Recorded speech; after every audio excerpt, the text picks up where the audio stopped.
Good, all right.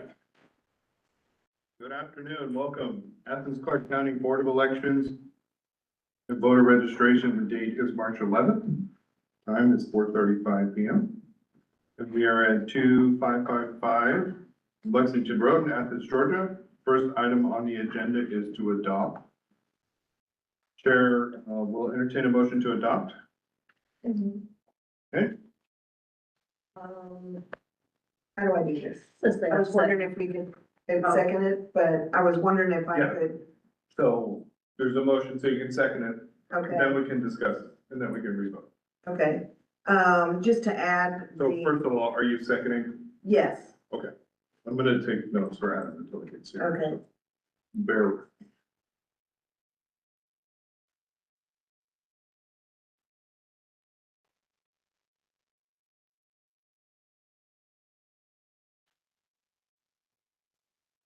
Okay.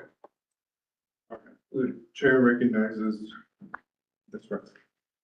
Just that I wanted to add the, Greene County visit to the little report there. Would that, so is that, new business? Yes, under new business. Okay. Do you want to just amend the existing Yes, that's fine. one? Okay, That's fine. so.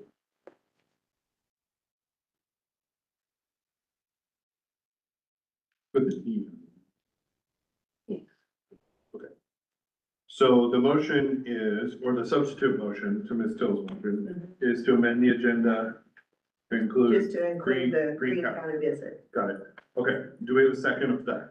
Okay. Okay.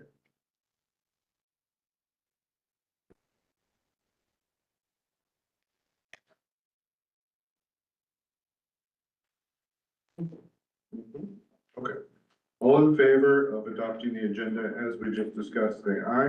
Aye. Okay. Any opposed? Hearing none, the agenda is adopted. Next item on the agenda are the approval of minutes.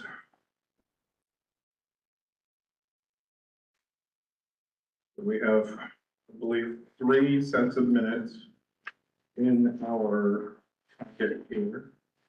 February 17th, February 18th, and our regular meeting, which occurred on February 18th.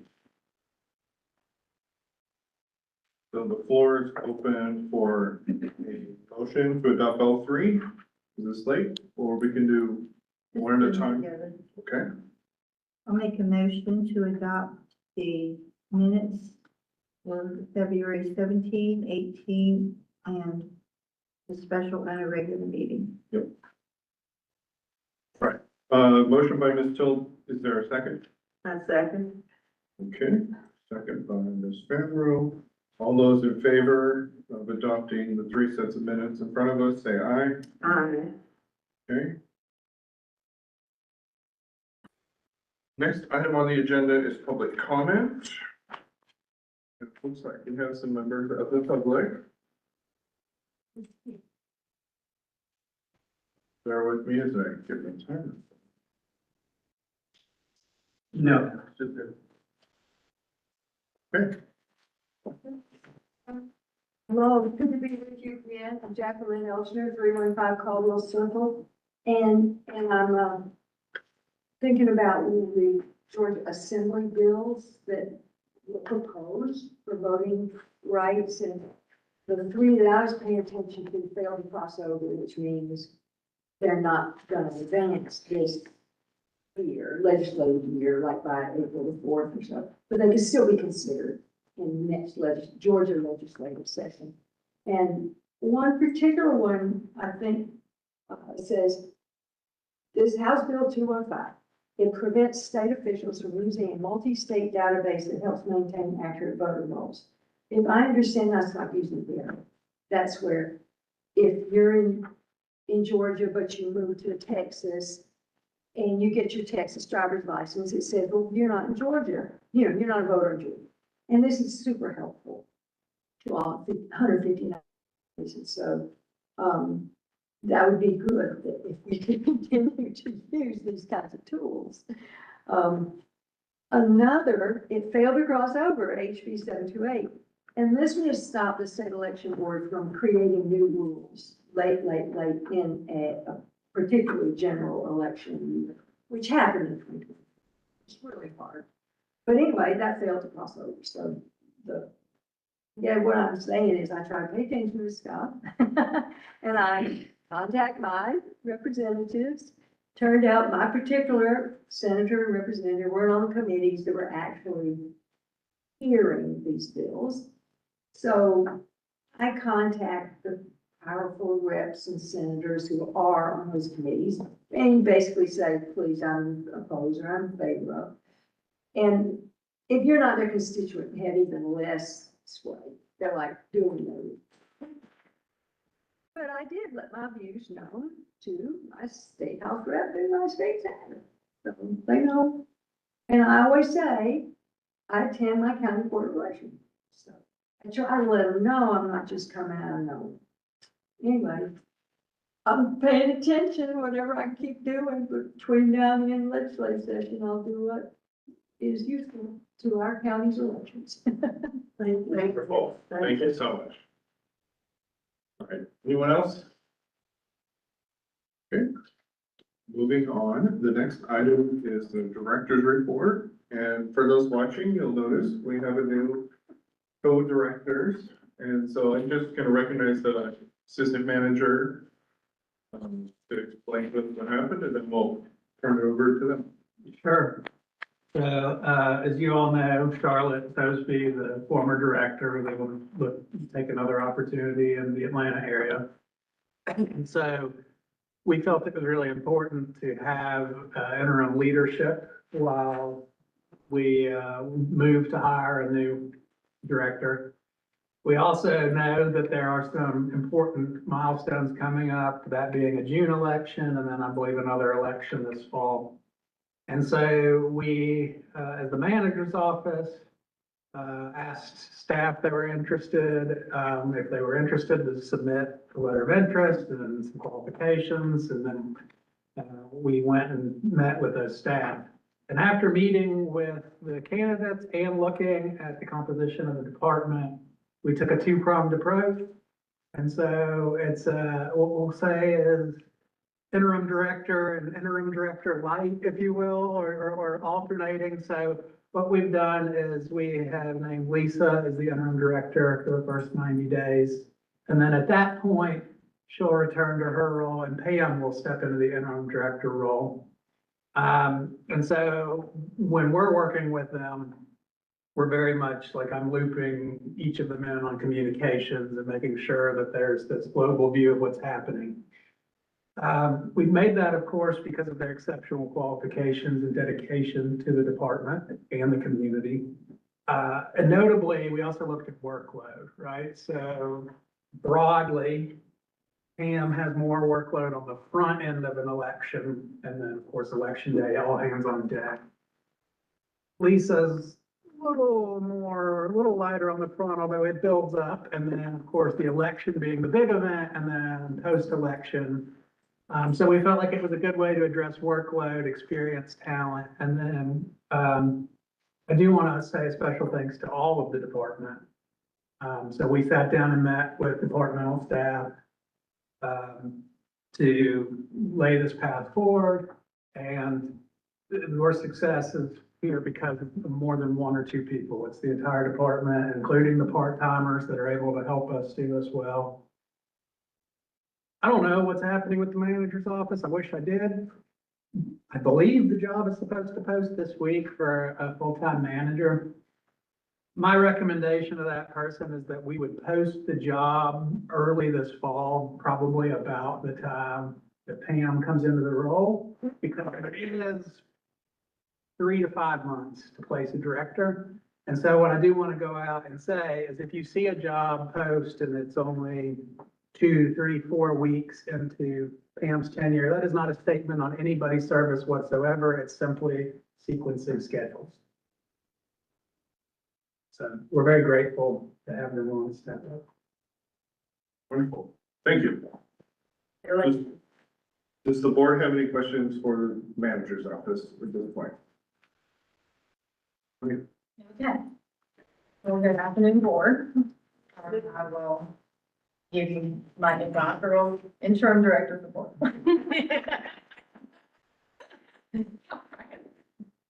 So first thing that will happen is Pam will give the activity report for January. Okay.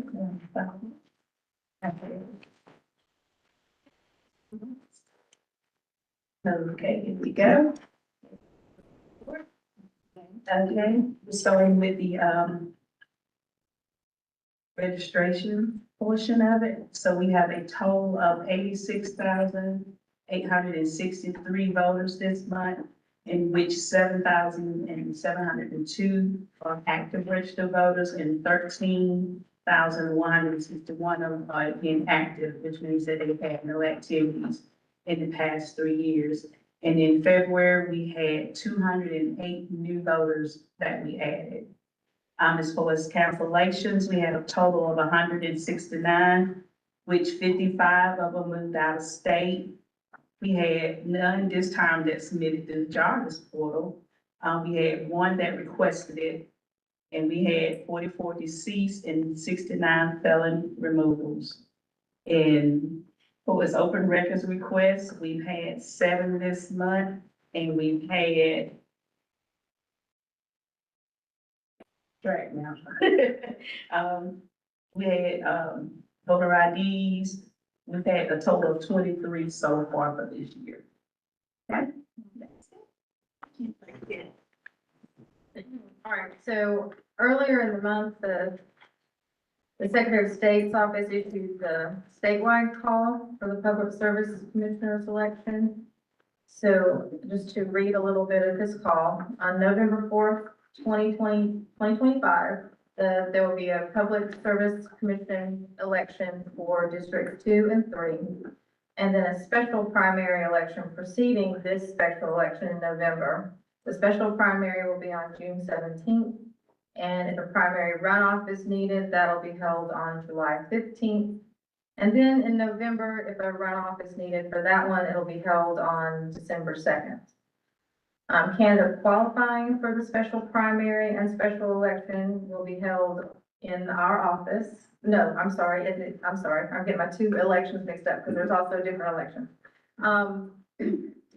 For Public Service Commissioner, the qualifying will be held beginning on April 1st at 9 a.m., ending at 5 p.m., and then April 2nd, beginning at 9 a.m., ending at 5.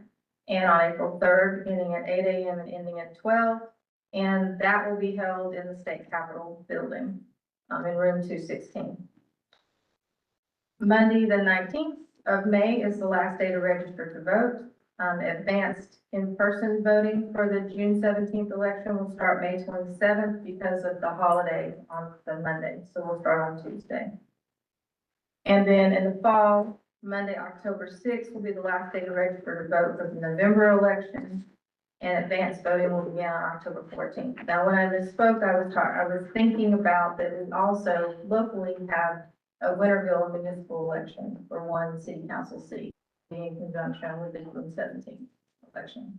And qualifying for that will be held in our office. And do you remember the qualifying times? Same dates, April the 1st. Same dates and times, same dates and times in our office. Okay, our poll worker application is currently open. We've decided to run it through March 17th. We haven't had that many people apply, only about a dozen. We were hoping for more. But so we decided to leave it open until 17th. So if you know anyone who wants to apply to be a poll worker, has a desire to help the community in that way, please publicize this and let them know. We'll be holding interviews next week for those positions. So it was discussed that we would like to propose a date and time for our certification meeting after the June election. Just to go ahead and get that out of the way. And we would like to offer June 23rd at 10 a.m. here.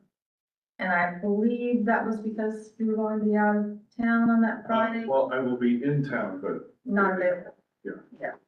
So that's why we wanted to hold it on Monday instead of Friday like we normally do. You're at school, then, yes. When is this, June?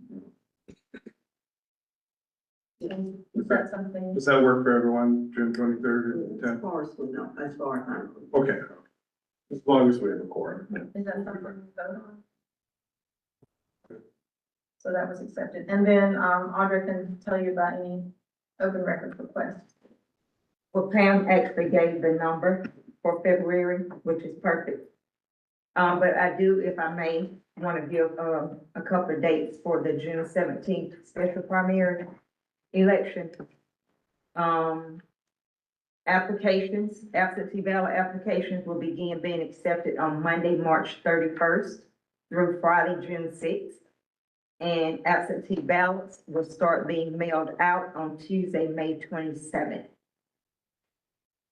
Once again, if you're gonna request an absentee ballot by mail for the June 17th election, applications start being accepted March 31st.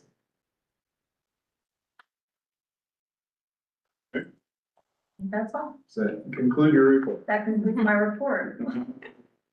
I believe Ms. Till had a question, then Ms. Snyder.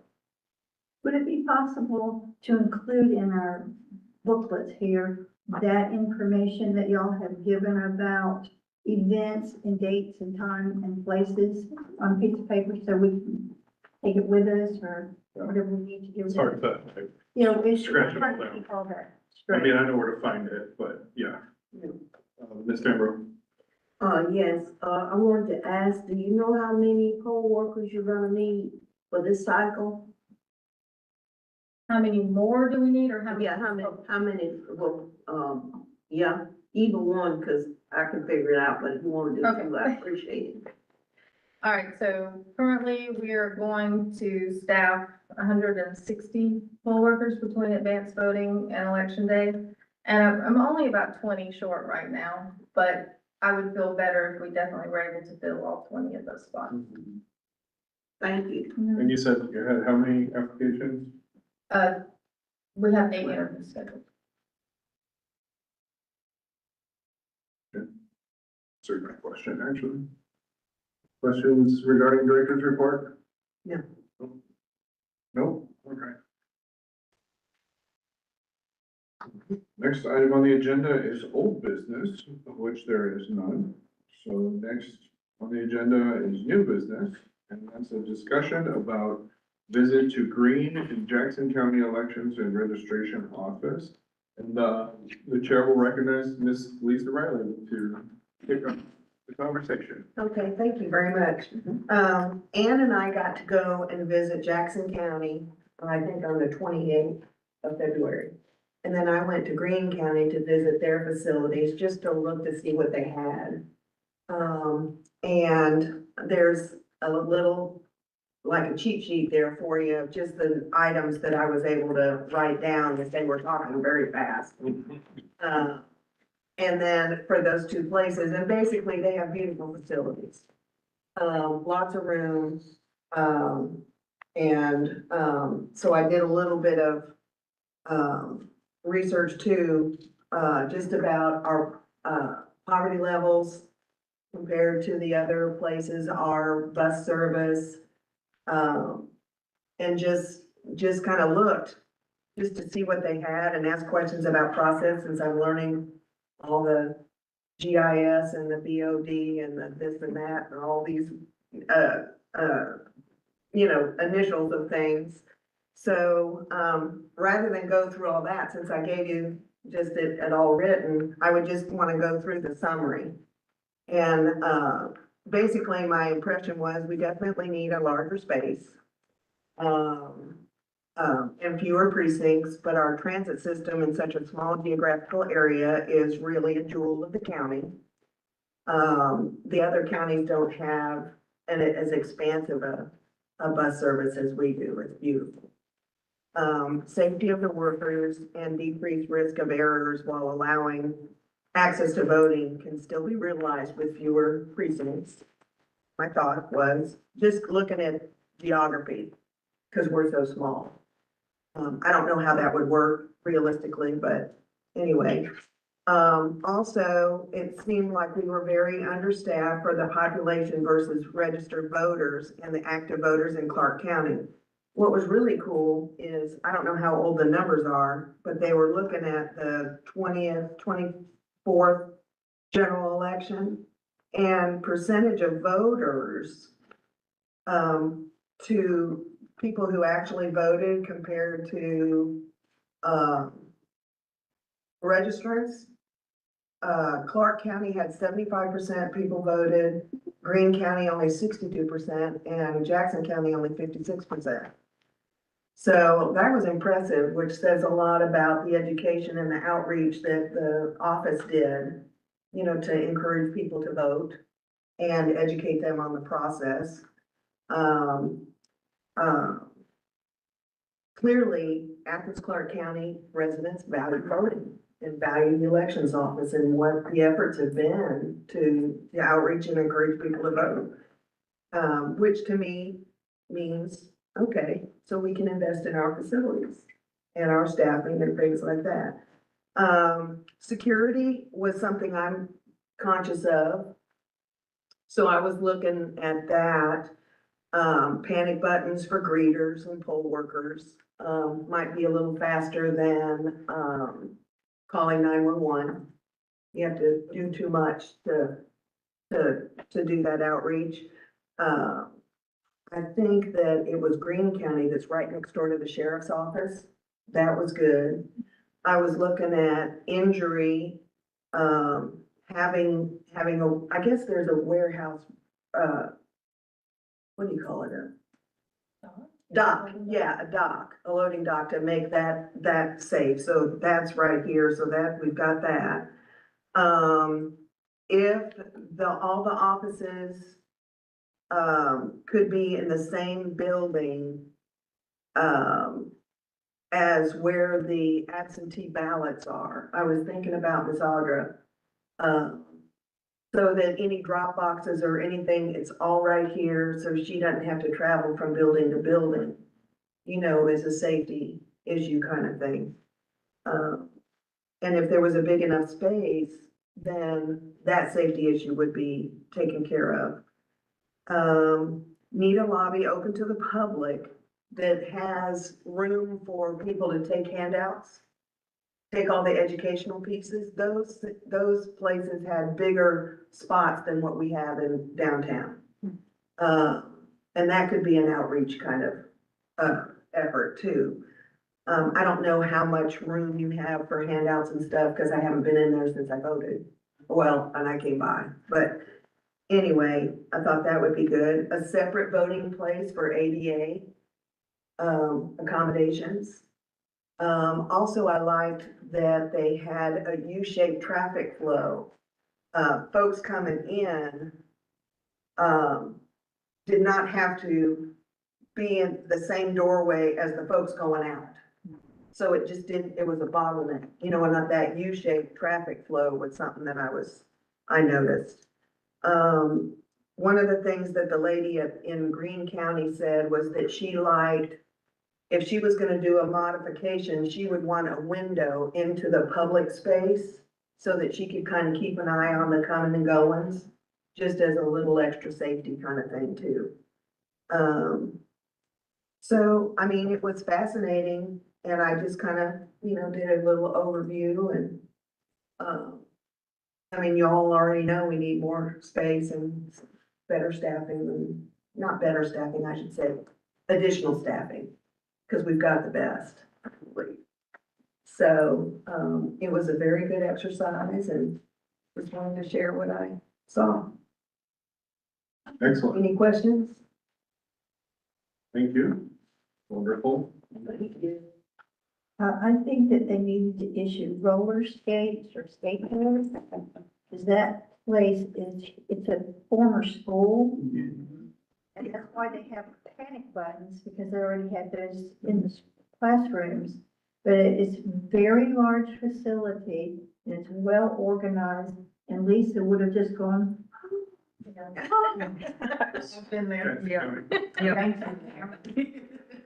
Did either of you happen to get any photos of anything? I wasn't sure if I was allowed to, I didn't ask. so I didn't. I asked for a map, and she was real hesitant about talking about how they. The electrical. Started walking though, because it was huge. Yeah, Yes. Were any of these, did any of them co-locate with other government functions? I heard you say Yes. one was close to the sheriff. yes, they were. One, let's see, Jackson County, what was that next to? It was attached to something else. Another government Yes, agency, but I don't Yeah. remember what it was. yeah. And then Greene County was right next door to the sheriff's office. Yeah. The DMV is also. That's what else was there. Yeah. I was trying to remember what was attached to it, but it was government office. That's the best way to sum that up. I would suggest that for Athens. Be next to the police station and affairs. No, No, ma'am. Parks and Recreation, maybe, Jackson County, I think that's what it is. Board of Girls Club across the street. Yeah. Anyway, Okay, this is awesome. so again, thank you. Good job. I intend on seeing Yeah. later. I'm gonna go on election night because we don't have one on the 18th with Lisa McGowan. And then, I think we should all continue to just kind of do our research on this and find out what works and doesn't work for other folks. Then, moving forward, let's talk about a plan on how we can take all these wonderful bits of information into some type of SPOS project and like what the next steps are. I have some ideas, maybe some volunteering ideas, but I was thinking if Lisa Riley and Adam could find a time to meet, maybe you guys could come up with a little outline of a plan on a project, so then we can all bring it back next time, we could all discuss, and maybe we just kind of do this a few times until we're at a good place to maybe ask for some professional help, so to speak, from the county's resources. that was exactly my next thought. Adam, I'm gonna give you a call. One more comment,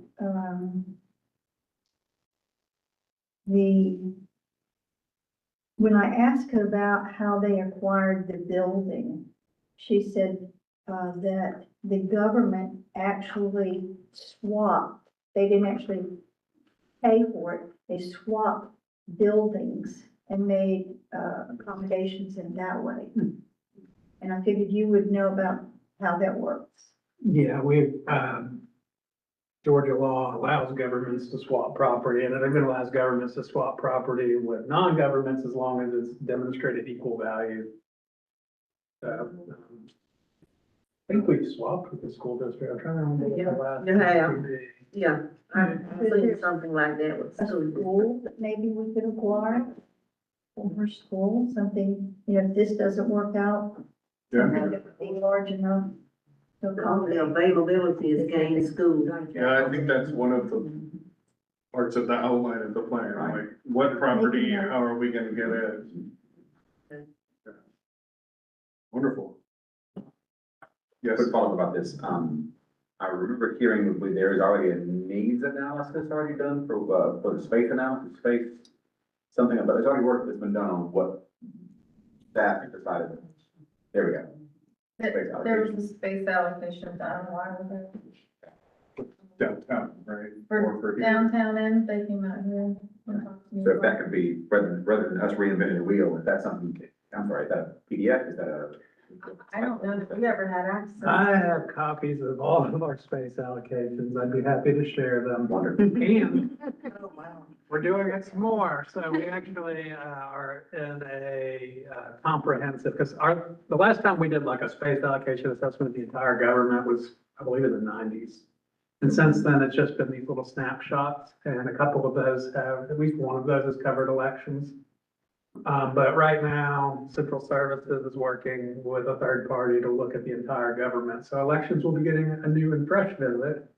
But I'd be happy to share what we have so far. Okay, that'd be great, thank you. Cool. All right, so I'll leave it to you two to coordinate, and then let's just go ahead and add it for the next meeting under old business. Okay. As an update, and then just keep rolling it forward, so we feel like we're in a good place. And on that, we will move on. No, just kidding. I'm sorry, just want to circle back, I'm sorry for why I'm being late, I missed this. But under the director's report, was there any mention yet about, the office formerly known as GIO, updating the voter registration and turnout project?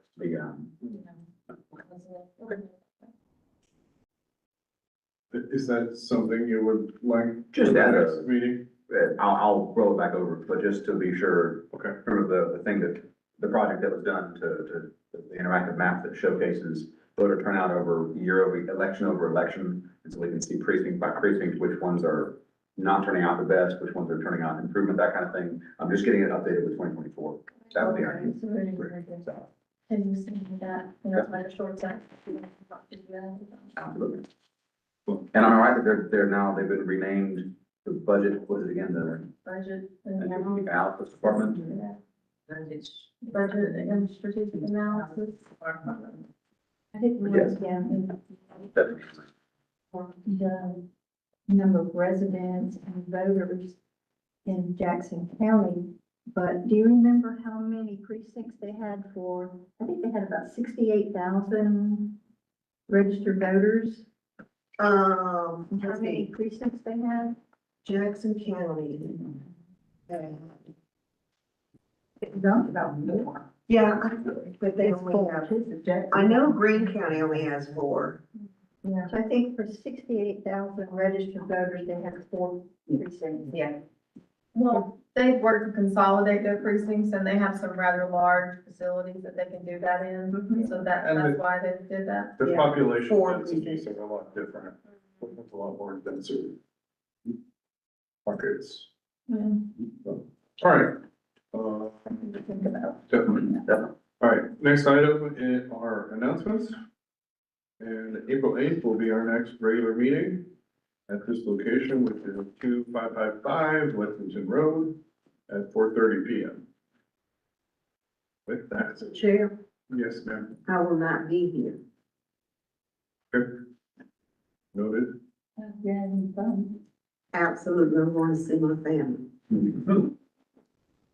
Sorry. All right, with that, Here. the chair entertains a motion to adjourn. Oh, Okay, Second. motion, Mr. Shirley, second, Ms. Till. All those in favor of adjourning, say aye. Aye. 5:07 PM.